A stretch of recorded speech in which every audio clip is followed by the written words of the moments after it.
semester, after spring break, obviously we didn't come back because of the COVID.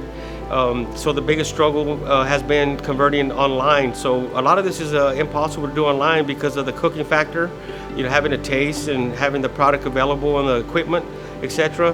So initially it was a challenge, and we're trying to figure out how we're going to get these meals to the people, how we're going to get them out there.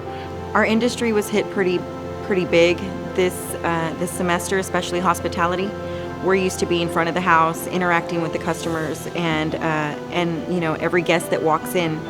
So that's all been taken. But at the same time, we did find another route to still be able to communicate.